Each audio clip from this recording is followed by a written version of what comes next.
શહેરના zone 6 local crime બ્રાન્ચના PSI તથા સ્ટાફ દ્વારા 30 ડિસેમ્બરના રોજ એક કોલ સેન્ટર બાબતે દાણીલીમડા વિસ્તારમાં રેડ કરવામાં આવેલી. આ રેડ છે મોહમ્મદ અયાઝને ત્યાં કરવામાં આવેલી અને ત્યાંથી 32 મોબાઈલ, એક લેપટોપ સહિતનો આશરે 4 લાખનો રોકડ સહિતનો મુદ્દામાલ મળેલો.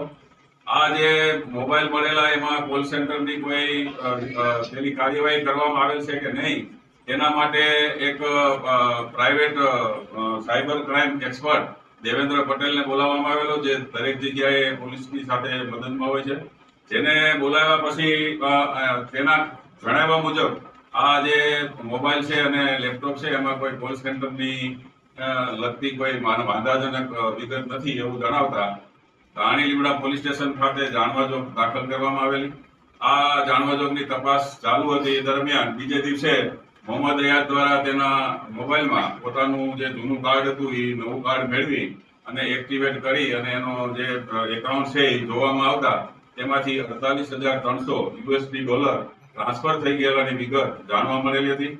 અને એ જે આ રેડ દરમિયાન ટ્રાન્સફર થયેલાની વિગત જાણવા મળતા તેને અમદાવાદ શહેર પોલીસ કમિશનર તેમજ અમારા ડીસીપી રવિ સૈની સાહેબને જાણ કરેલી અને આ બાબતની આગળ તપાસ હાથ ધરવામાં આવેલી.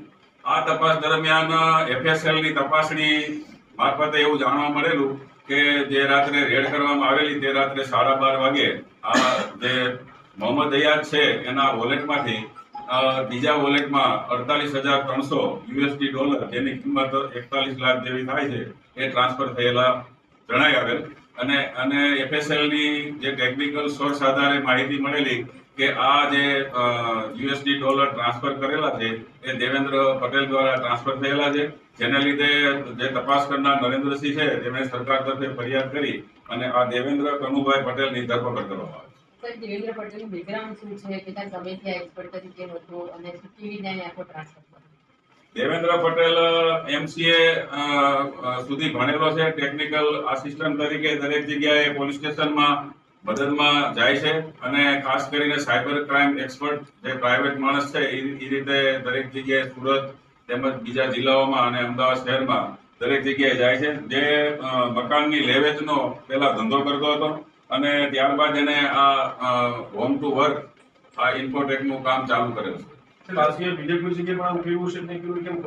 હાલમાં જે પકડાયેલ આરોપી છે દેવેન્દ્ર પટેલ, એની પૂછપરછ દરમિયાન એને જે ટેકનિકલ સોર્સથી માહિતી મળેલી એની કબૂલાત કરેલ છે અને તેને એક સહ આરોપી મારફતે આ જે વોલેટ છે એ વોલેટમાંથી અન્ય વોલેટમાં ટ્રાન્સફર કરી અને આંગળીયામાં રૂપિયા મંગાવવાની વિગત પણ મળેલ છે અને એ રોકડા રૂપિયા એને અન્ય જગ્યાએ રોક્યા છે.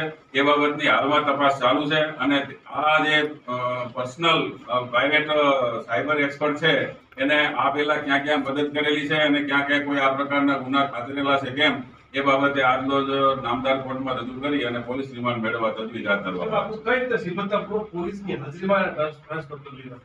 સામાન્ય રીતે આ જે બાબતની જે રેડ કરવામાં આવી એમાં બાતમી પણ એને જ આપેલી, એટલે બાતમીદાર તરીકે એને ગુપ્ત રાખવાની જરૂરિયાત હતી અને 32 જે મોબાઈલ મળેલા એ વારાફરતી એની પાસે ચેક કરાવવામાં આવતા હતા. પોલીસ જે એને પ્રાઇવેટ સાયબર એક્સપર્ટ તરીકે એને આપતા હતા એ દરમિયાન એને કોઈ એના મિત્રને બોલાવી અને આ વોલેટ ટ્રાન્સફર કરી લીધેલાનું તપાસ દરમિયાન જાણવા મળે.